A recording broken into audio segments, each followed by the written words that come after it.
बिस्मिल्लाहिर्रहमानिर्रहीम। अस्सलाम वालेकुम my YouTube family, welcome back to my channel. उम्मीद करती हूँ आप सब ठीक होंगे और आप सबकी दुआ से अल्हम्दुलिल्लाह मैं भी बिल्कुल ठीक। तो मैं बना रही हूँ यहाँ की कलेजी और बहुत ही मज़ेदार बनती है। तो आ जाए हम रेसिपी की तरफ चलते हैं। यहाँ पे मैंने ले लिया था 2 कप ऑयल।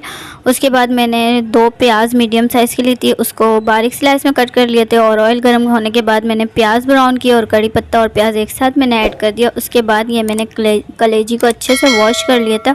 वॉश करने के बाद इसका पानी बिल्कुल ड्राई कर लिया था। उसके बाद मैंने इसमें कलेजी ऐड कर दी है, ठीक है। और इसको अच्छे से मुझे भूनना है ताकि कलेजी की हमारी जो स्मेल होती है, बीफ हो, मटन हो या चिकन हो, उसकी स्मेल ज़्यादा कलेजी की बहुत ही होती है, तो उसको निकालना बहुत ज़्यादा ज़रूरी होता है। तो कलेजी को मैंने वॉश करने के बाद उसमें लहसुन के पीस कट करके ऐड कर दिए थे और उसको आधे घंटे के लिए रख दिया था। और जब उसको अच्छे से उसकी स्मेल निकल गई थी, उसको वॉश करके दोबारा से मैंने पानी ड्राई करके फिर इसमें शामिल किया है। आप लोग भी ऐसे ही कीजिएगा, कलेजी की में बिल्कुल स्मेल नहीं रहेगी। उसके बाद यहाँ पर मैंने 1 टेबल स्पून अदरक लहसुन का पेस्ट ऐड किया है। और कलेजी को हम जब तक भूनेंगे जब तक कलेजी में एक अच्छा सा कलर ना आ जाए। जब कलर चेंज होने लगेगा तो हम सारे स्पाइसेस में ऐड कर देंगे।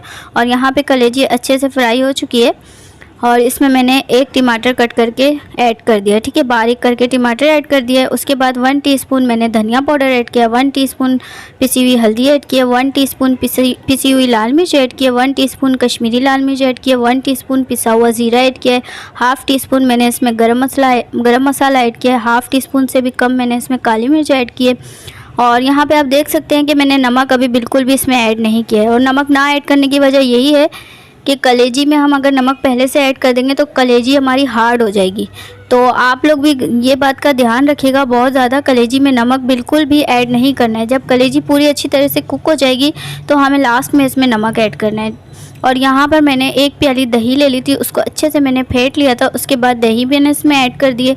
और दही ऐड करने के बाद कलेजी को हमें अच्छे से भूनना है ताकि हमारी जो ऑयल है वो कलेजी का अलग हो जाए और मसाला बहुत अच्छे से भून जाए। और कलेजी में आप जब इस तरीके से लहसुन के टुकड़े वगैरह लगा के रखेंगे तो बिल्कुल भी यकीन माने स्मेल नहीं होगी, ठीक है। और सिरका भी लगा सकते हैं लेकिन लहसुन वाला फार्मूला ज़रूर यूज़ कीजिएगा आप लोग भी, ठीक है। और ये देखें यहाँ पे माशाल्लाह से बहुत अच्छी इसमें से खुशबू भी आ रही है, मसाले की, कलेजी की स्मेल बिल्कुल नहीं है। तो बस मैं इसको अच्छे से भून के थोड़ा सा पानी ऐड करूँगी और थोड़ी देर के लिए कवर कर दूँगी ताकि हमारी कलेजी अच्छे से कुक हो जाए। और उसके बाद मैं लास्ट में इसमें नमक ऐड करूँगी। और यहाँ पे 3 से 4 अदद मेरे पास हरी मिर्चें थी, उसको मैंने बारीक चॉप कर लिया था, उसको भी मैंने इसमें ऐड कर दिया। और ये देखिए माशाल्लाह से लुक कितना प्यारा लग रहा है। और बस अब हमें कलेजी को गलानी है, ठीक है। इसको थोड़ी देर के लिए कवर करके मैं गलने के लिए छोड़ दूँगी। और ये देखें यहाँ पे माशाल्लाह से ऑयल ऊपर आ गया है कलेजी का और मसाला अच्छे से भुन चुका है, कलेजी भी अच्छे से सॉफ्ट हो गई है। अब जो ये है लास्ट है बिल्कुल इसका, ठीक है। लास्ट प्रोसेस में हमें इसमें नमक ऐड करना है और इसमें अब मैं नमक ऐड करूँगी। तो आप लोग भी बार बार इसी बात को कह रही हूँ, नमक बाद में ऐड कीजिएगा, ठीक है। फिर आप ये देखिएगा आपकी कलेजी जो है कितनी सॉफ्ट बनती है। और यहाँ पर अब मैं नमक ऐड करूँगी। उसके बाद इसको मैं डिश आउट करके आप लोगों को दिखाती हूँ कि ये लग कैसी रहती। बनी तो बहुत मज़ेदार थी और लुक भी बहुत प्यारा लग रहा था। और ये देखें माशाल्लाह से कलेजी हमारी रेडी है। तो आज की मेरी रेसिपी अच्छी लगी तो वीडियो को लाइक करें, शेयर करें और अगर मेरे चैनल पे न्यू है तो प्लीज़ मेरे चैनल को सब्सक्राइब कर दें। बेल आइकन का बटन लाजमी प्रेस करें। मुझे, मेरी फैमिली को अपनी ख़ास दुआ में याद रखिएगा। अपना बहुत सारा ख्याल रखिएगा। जब तक के लिए अल्लाह हाफिज़।